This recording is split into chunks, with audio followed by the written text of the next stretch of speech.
Hello friends, learn in short में आपका एक बार फिर से स्वागत है। मेरा नाम है सरस और आप देख रहे हैं learn in short.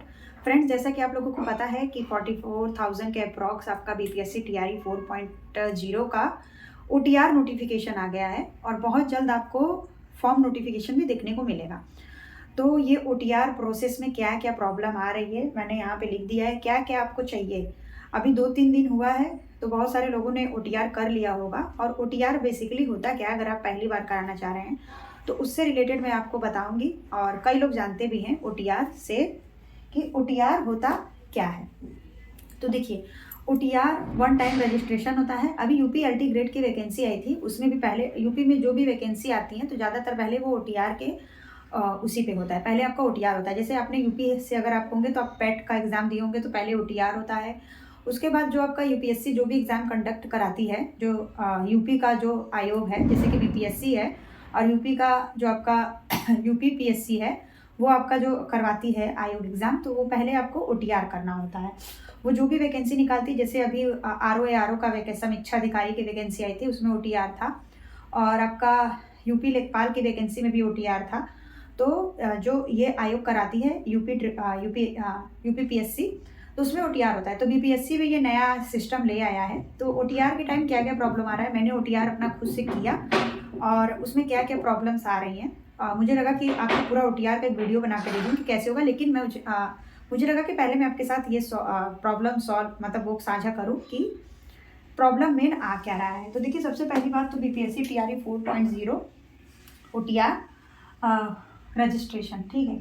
One time registration इसका पूरा नाम होता है और कई लोग ओटीआर के बारे में जानते भी होंगे, कई लोग बिल्कुल नए होंगे। तो देखिए, सबसे पहली बात तो ये 10th के रिजल्ट से हो जाता है, लेकिन आप लोग बीपीएससी टीआरई 4.0 के स्टूडेंट हैं, मतलब टीचर बनने जा रहे हैं। तो मैं टीचर वालों के लिए ये खास करके ये वीडियो है। जो भी ये वीडियो मेरा देखेगा ये बहुत ज़्यादा हेल्पफुल होगा, तो आप ध्यान से सुनिएगा बातों को। तो देखिए, अगर आप ओटीआर करने जा रहे हैं सॉरी, तो आप खुद से मत करिए। जैसे कि कई लोगों के पास लैपटॉप होता है, वो सोचते खुद से कर लें। अगर आप करवा सकते हैं तो आप साइबर से करवा लीजिए, वो ज़्यादा अच्छा रहेगा।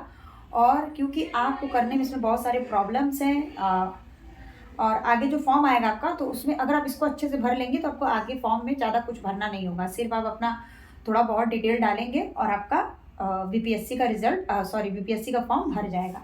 तो देखिए, इसमें मांगता तो 10th है, लेकिन आप एज अ टीचर कैंडिडेट तो आपको 12th, आप उसमें देखिए जब आप क्वालिफिकेशन डिटेल सबमिट करेंगे तो उसमें सिर्फ मैट्रिक का रिजल्ट डिटेल मांगेगा 10th का। लेकिन आपको क्या करना है, आपको उसमें देखिए 10th का, 12th का, उसके बाद उसमें सारे ऑप्शन आपको मिलेंगे। अगर आप यूपी से बिलोंग कर रहे हैं तो आपको एग्जामिनेशन परीक्षा नियामक प्राधिकारी भी मिलेगा, एग्जामिनेशन रेगुलेटरी अथॉरिटी जो इंग्लिश में है वो आपको वहाँ पे मिल जाएगा। उसके बाद फिर आपका ग्रेजुएशन वहाँ पे मिलेगा आपको ऑप्शन, आप ग्रेजुएशन भरिएगा। और अगर साइबर से आप भरेंगे तो आप भरवाइएगा। ये वीडियो आप ध्यान से देख लीजिए क्योंकि ये बहुत ज़्यादा आपके लिए हेल्पफुल होने वाला है। उसके बाद फिर देखिए डीएलएड, उसमें आपको बीटीसी का ऑप्शन नहीं मिलेगा, डीएलएड का मिलेगा। मैंने यहाँ पे बीटीसी लिखा है, ठीक है। तो आपने अगर बीएड का भी ऑप्शन मिलेगा तो आपको वहाँ पे अपना 10th का डिटेल भरवाना है, 12th का डिटेल भरवाना है, उसके बाद बीटीसी भरवाना है, और उसके बाद ग्रेजुएशन भरवाना है, फिर डीएलएड भरवाना है। फिर आपको वहाँ पे आपका डीएलएड के बाद उसमें सीटेट का भी ऑप्शन देगा, सीटेट 1, सीटेट 2, या फिर एस्टेट 1, एस्टेट 2, या फिर बीएड। ये सारा डिटेल आपको ओटीआर के टाइम ही भर लेना है। आप एज अ टीचर कैंडिडेट है, एक आप नॉर्मल कैंडिडेट नहीं है, ठीक है, क्योंकि टीचर में इतना सारा चीज़ें लगता है। तो ये आप कर लीजिएगा। उसके बाद देखिए, उसमें एक ऑप्शन आता है, जब आप अपना वो कर लेते हैं, ईमेल नंबर और फ़ोन नंबर डाल के वेरीफाई कर लेते हैं, तो वो बोलता है कि विद डिजी लॉकर यस और नो। तो आप वहाँ पे अगर यस कर देंगे तो जो भी आपके डिजी लॉकर्स में डेटा होगा वो वहाँ से उठा लेगा। तो आप चाहे तो डिजी लॉकर पे यस भी कर सकते हैं, या फिर आप विदाउट डिजी लॉकर के कर सकते हैं, क्योंकि आपको वहाँ पे बिना डिजी लॉकर के चीज़ें आपको वहाँ पे एक बार देखना ही पड़ेगा। सबसे ज़्यादा इम्पॉर्टेंट है आपका ये डिटेल, इसको आप ज़रूर भर दीजिएगा वहाँ पे।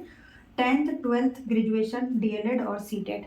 और अगर आप बीएड कैंडिडेट है तो बीएड और एस्टेट 1, एस्टेट 2 जो भी आपने क्वालिफाई किया हो। उसके बाद देखिए, प्रॉब्लम की मेन बात कर लेते हैं। पहले तो आपको सारा डेटा भरने में बहुत मतलब थोड़ा सा टाइम टेकिंग वाला ओटीआर है ये।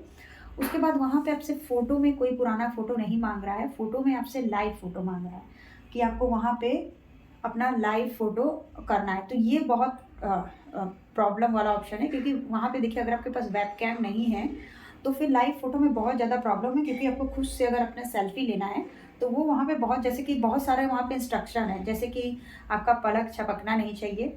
अगर आप सेल्फ़ी ले रहे हैं तो आपका हाथ थोड़ा-सा टेढ़ा हो जाता है तो वो नहीं होना चाहिए। परछाई नहीं, जैसे देखिए मैं बात कर रही हूँ तो पीछे परछाई आ जा रहा है तो वो नहीं आना चाहिए। तो आप अगर आप साइबर से भरवाते हैं तो वो उनके पास एक वेबकैम होता है, जो वो अपने सिस्टम से कनेक्ट करके वो आपके फेस की तरफ दिखते हैं, तो वो पूरा फेस लाइव डिटेक्ट कर लेता है, तो वहाँ पे फिर सबमिट हो जाता है। तो आप ये लाइव फ़ोटो का वहाँ पे बहुत ज़्यादा प्रॉब्लम है। अगर जिन्होंने 2 दिन में भर लिया होगा तो वो बात है, लेकिन जब मैंने ये सारा प्रोसेस किया तो ये बहुत ज़्यादा टाइम टेकिंग और बहुत ज़्यादा मतलब कि समय भी बहुत लगा और परेशानियाँ भी हुई। तो लेकिन क्या है कि अगर आपको साइबर से ही ये भरवा लेना चाहिए, क्योंकि यहाँ पे लाइव फ़ोटो का मैटर है। और आप जब भी अपना बीपीएससी टीआरई 4.0 का रजिस्ट्रेशन ओटीआर के लिए जाएँ, तो अपना ये सारा डिटेल लेकर जाएँ, 10th 12th graduation, BTC, CTET या फिर बीएड, सीटेट या फिर बीएड, एस्टेट, क्योंकि अब 6 से 8 वाले होंगे बीएड वाले कैंडिडेट, तो उनको सीटेट 2 भरना होगा। अगर 9 से 12 के लिए भरेंगे तो आपको एस्टेट 1 भरना होगा। आपको 11-12 वालों के लिए भरना होगा तो आपको एस्टेट 2 भरना होगा। तो ओवरऑल ये सारी चीज़ें आप लेकर जाइएगा फॉर्म भरवाने, अगर अभी तक आपने ओटीआर नहीं करवाया है तो। लेकिन बहुत सारे लोगों ने ओटीआर करवा लिया होगा। तो फ्रेंड्स, ये एक मतलब इम्पॉर्टेंट इन्फॉर्मेशन था, जो मुझे लगा कि जो मेरे साथ परेशानियाँ हुई वो आपके साथ शेयर की जाए, क्योंकि लाइव फ़ोटो में यहाँ बहुत ज़्यादा प्रॉब्लम है। लाइव फ़ोटो डिटेक्ट भी नहीं करता है। जैसे कि आपने यूपी में कई सारे फॉर्म भरे होंगे तो लाइव फ़ोटो आपका डिटेक्ट करता है। ये क्या है कि सेव कर ले रहा है पहले, फिर बाद में आपका ये अपलोड नहीं हो रहा है। तो आप साइबर से जाके इसको वेबकैम के थ्रू अपना प्रोसेस करवा लीजिएगा। तो ओवरऑल फ्रेंड्स, इस वीडियो में इतने था। मिलते हैं, मैं आपको नेक्स्ट वीडियो में बताऊंगी कि टीआरई की, देखिए मैं टीआरई से रिलेटेड मैं वीडियो इसलिए नहीं बना रही थी क्योंकि वैकेंसी आना था नहीं आना था, आना था नहीं आना था, तो मुझे ये थोड़ा डाउट में लग रहा था। जैसे केवीएस का देखिए मुझे कंफर्म था, तो मैंने आपको बताया था कि नवंबर या दिसंबर में आपको नोटिफिकेशन मिलेगा, तो 14 नवंबर को आपको नोटिफिकेशन मिल गया। लेकिन बीपीएससी का क्या है कि थोड़ा डाउट में रहता है। केवीएस में क्या है कि बहुत सारे परिचय हैं तो बहुत सारी बातें पता चल जाती हैं, लेकिन बीपीएससी का 2 साल से प्रोसेस में था कि आएगा कि नहीं आएगा, तो इसीलिए मैं उससे रिलेटेड कोई इन्फॉर्मेशन आपको नहीं दे रही थी। लेकिन ये ओटीआर का बहुत ही इंपॉर्टेंट इन्फॉर्मेशन है, और मैं आपको नेक्स्ट वीडियो में प्रिपरेशन से रिलेटेड भी चीज़ें बताऊंगी, क्योंकि ये इस बार आपका कंपटीशन बहुत ज़्यादा रहने वाला है, और खास करके अदर स्टेट वालों के लिए बहुत ज़्यादा मुश्किल हो जाएगा। तो चलिए मिलते हैं नेक्स्ट वीडियो में नए इन्फॉर्मेशन के साथ। तब तक के लिए बाय बाय। वीडियो पसंद आए तो लाइक करिए, चैनल को सब्सक्राइब करिए और अपने दोस्तों के साथ शेयर करिए, और कोई आपका सवाल हो तो आप कमेंट कर दीजिए। तब तक के लिए बाय बाय।